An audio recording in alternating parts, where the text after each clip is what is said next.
sur ce sujet, que la souffrance toujours immense qu'est la découverte du handicap, un drame qu'on aimerait éviter à tout le monde, se présente avec des signes que l'on connaît dans les grands traumatismes, comme la sidération, puis la révolte, la dépression, avant de pouvoir entrer dans de nouvelles perspectives.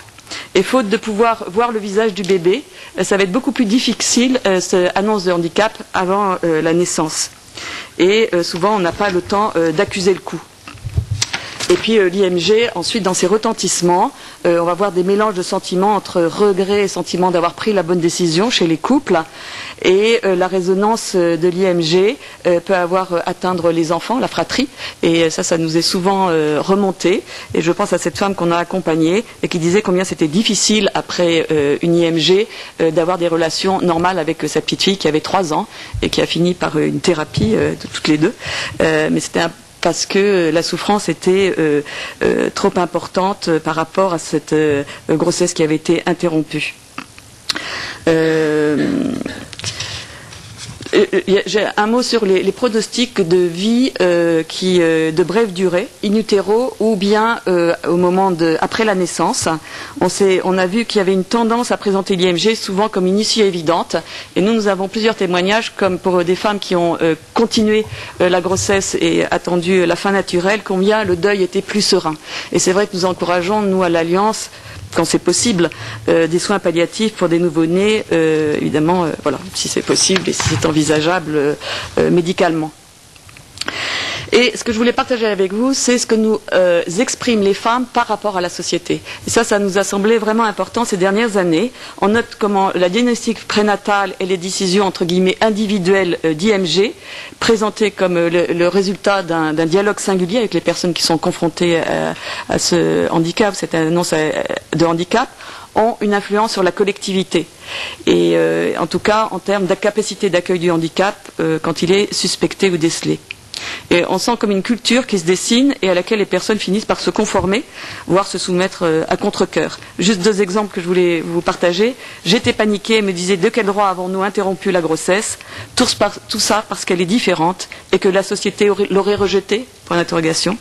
Une autre femme qui avait avorté, qui avait subi une IMG à 20 semaines de grossesse, pour trisomie 21, disait quelque temps après, si seulement notre monde pouvait changer, pitié pour tous ces bébés trisomiques 21, laissez-les vivre et vous aimer, ils ne souffrent de rien, sauf de notre regard, parce que nous préférons détecter pour supprimer. Je trouvais ça très, très fort quand on l'a reçu pour être signée une maman endeuillée. Donc c'est une femme qu'on a accompagnée à vraiment faire le deuil en profondeur de ce qui s'était passé. Et puis le retentissement aussi sur les personnes handicapées elles-mêmes.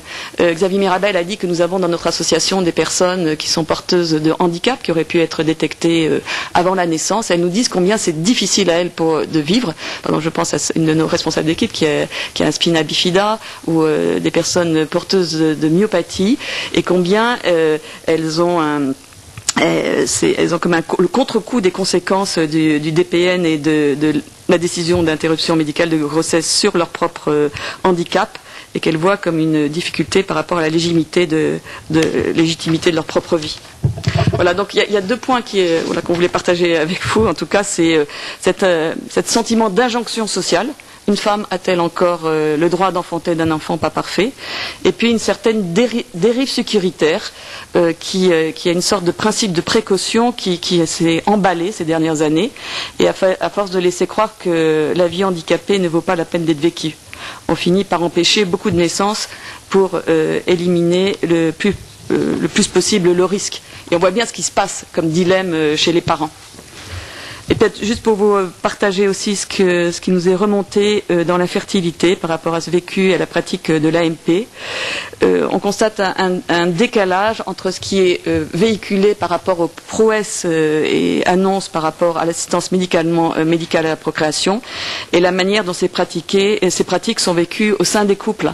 Les couples nous parlent souvent d'un parcours du combattant, en tout cas c'est ces sentiments qui nous expriment et certains nous disent combien ils ils n'ont pas eu le temps de faire le point sur leurs vraies attentes sous le choc de l'annonce d'un diagnostic d'infertilité. Dernièrement, moi j'ai accompagné 2 jeunes couples qui, après 2 ans d'avoir essayé d'avoir un enfant, finalement ont fini par consulter, et le diagnostic a été immédiatement qu'il fallait recourir à l'insémination avec donneur. Il y avait des problèmes d'infertilité du côté de lui, et ils m'ont dit combien ça avait été extrêmement dur, sans explication, et en tout cas d'être plongé dans ce type de procréation qui n'est quand même pas une AMP comme une autre.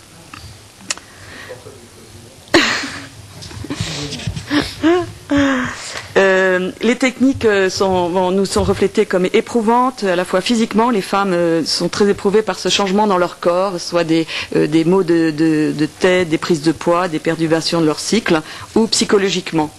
Et voilà, la façon dont les femmes évoqueront un parcours va dépendre aussi de l'issue, s'il y a naissance ou pas. Et ce qu'on voulait, par rapport à ce qui est cette évaluation de cette voie de bioéthique, c'est dire combien ces techniques sont présentées comme miracles, peuvent susciter une surenchère d'attente chez les personnes. Et les limites qu'on a pu poser peuvent être vécues comme, pour les personnes qui en sont exclues, comme des brimades, on peut dire. Et il y a un processus un peu de victimisation chez ceux qui se sentent discriminés. Et moi, j'ai accompagné des femmes qui avaient dépassé l'âge à laquelle sont remboursées les AMP. Et une femme de 45 ans, par exemple, elle me disait combien elle était victime, elle ne pourrait jamais avoir d'enfant.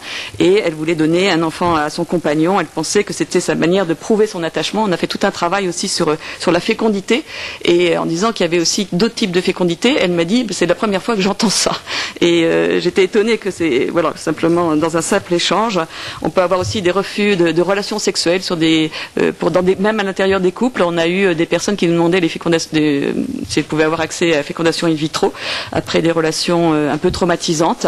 Et au fond, on les a orientés plus vers des personnes qui pourraient les accompagner pour dépasser le traumatisme qui s'était passé dans le couple, une relation violente.